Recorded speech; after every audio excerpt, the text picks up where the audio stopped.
بسم الله الرحمن الرحيم الحمد لله رب العالمين والصلاة والسلام على سيدنا محمد وعلى آله وصحبه أجمعين. Tout d'abord, je salue les responsables, le président et les responsables du CFCM, les présidents des différentes fédérations musulmanes de France pour l'organisation de ce rassemblement très important dans ces moments historiques. Ce témoignage qui tourne autour de cette idée, le terrorisme n'a pas de religion, nous amène bien sûr dans ce temps assez limité de donner quelques réflexions. Tout d'abord, commençons par les valeurs qui sont partagées, je dirais, par toutes les religions. Lorsqu'on se réfère au patrimoine religieux d'une manière générale, nous retrouvons pratiquement les mêmes valeurs. La miséricorde, l'amour, la paix, l'égalité, la justice sont tous des valeurs qui sont là enracinées et enseignées. Toutes ces valeurs sont à l'opposé de l'exclusion, de la violence, du terrorisme. Et c'est facilement à concevoir ou à comprendre tout en révisant, revenant à ces valeurs-là. L'islam en tant que religion, c'est une religion de paix. Le mot islam lui-même comporte le sens de la paix. On témoigne d'ailleurs, on n'a pas le temps pour le rappeler, les textes abondants qui ordonnent le dialogue, qui ordonnent le vivre ensemble, la justice, la paix. Juste rappeler que dans chaque sourate du Coran, et c'est tout à fait significatif car il faut toujours partir des choses claires et évidentes. On le rappelle d'ailleurs dans ces moments en disant toutes les sourates du Coran commencent par Bismillah ar-Rahman ar-Rahim. Au nom de Dieu, le miséricordieux, le très miséricordieux. C'est comme le Coran veut que cet esprit de miséricorde soit toujours un esprit présent. Lorsque tu dois lire les textes du Coran, tu dois le lire à la lumière de la miséricorde.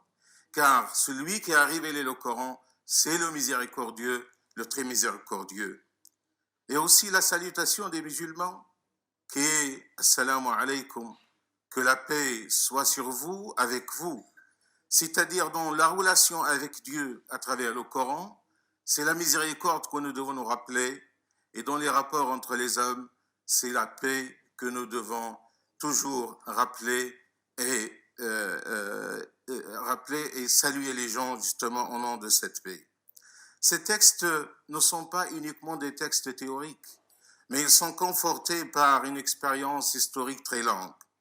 Monsieur le ministre, tout à l'heure, il a parlé du livre de Jacques Berck sur les nouvelles Andalousies, mais effectivement, l'Andalousie, c'est des pages où la diversité de l'islam était une réalité historique, mais on peut remonter jusqu'à la vie du prophète, alayhi salatu wassalam, à la constitution de Médine, comme vous le savez, cette constitution qui a reconnu les droits de tous les Médinois, quelles que soient leurs convictions et leur religion. Alors vous allez me dire, face à ces textes, cette expérience historique de paix, de vivre ensemble, pourquoi on trouve aujourd'hui des gens qui sont plutôt dans une lecture de haine, de confrontation et d'agression. En essayant d'interpréter certains textes, en partant d'une vision, je dirais, préétablie, qui cherche une interprétation subjective, répondant généralement à des positionnements, des motivations particulières. Il ne s'agit pas, et ça a été beaucoup dit en ce moment dans beaucoup d'analyses, beaucoup de travaux, il ne s'agit pas en fait des gens qui cherchent à radicaliser l'islam, car l'islam ne peut pas être radicalisé. Mais en fait, c'est des gens qui cherchent à islamiser le radicalisme. Il est établi aujourd'hui que les acteurs de la violence au nom de l'islam, du terrorisme, ne sont pas connus, malheureusement, je dirais pour eux, ni par une connaissance religieuse fondée, ni par une pratique islamique ancrée. Et là, c'est tout à fait confirmé par toutes les études sociologiques qui confirment justement cette réalité. Alors, face à ce problème de la violence, du terrorisme, comment nous devons agir? Tout d'abord, nous devons constater, à mon avis, ça a été dit, il faut le dire, le répéter, que le problème de la violence est un problème très complexe, problème de terrorisme également, qui demande des solutions également complexes. Il ne s'agit pas, bien sûr, de se dérober de ses responsabilités, mais un traitement d'un phénomène, il doit être à l'image de la complexité de ce problème. Aujourd'hui, beaucoup de paramètres sont là.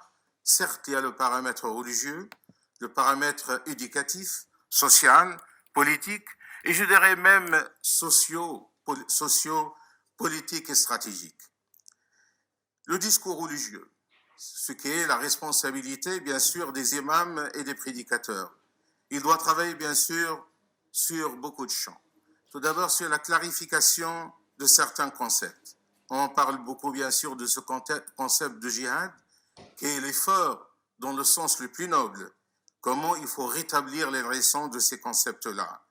L'encadrement éducatif et spirituel, et notamment des jeunes, c'est une lourde responsabilité. Car il faut reconnaître aujourd'hui, à l'ère d'Internet, et des jeunes qui sont connectés partout ailleurs, les imams aujourd'hui ont besoin de rénover leur façon de prédication, leur façon d'encadrement. Un discours qui doit prendre en compte également les souffrances et les injustices pour les dénoncer, car le discours religieux ne doit pas être détaché de la réalité. Aujourd'hui, notre monde est traversé par des troubles, par beaucoup d'injustices, et il faut également porter cette parole. Revenez aujourd'hui au discours que le pape François tient aujourd'hui en Afrique pour parler justement des problèmes des gens, de tous les jours, car je pense également ça rentre dans ce discours-là. Aider à ce que l'islam puisse prendre sa place dans le paysage religieux en France, loin de tout traitement d'exception ou de traitement particulier.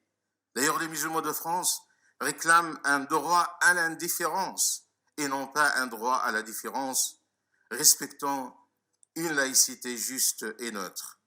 Nous avons besoin aujourd'hui de conforter un rapport de confiance mutuelle entre l'État et les différentes institutions musulmanes de France, en respect de leur diversité. Le paysage musulman est connu par ses diversités, c'est une diversité qui représente une richesse que nous devons la respecter. Et à la fin, évitons l'effet pervers du discours de diabolisation de l'islam et des musulmans, qui est aujourd'hui mené par certains pseudo-spécialistes, qui sont malheureusement invités dans certains plateaux de télévision, ou par d'autres qui cherchent à instrumentaliser l'islam pour des finalités particulières. Faisons attention, car ce discours d'exclusion, ce discours de diabolisation ne mène qu'à la rupture et à l'exclusion réciproque. Je vous remercie de votre attention.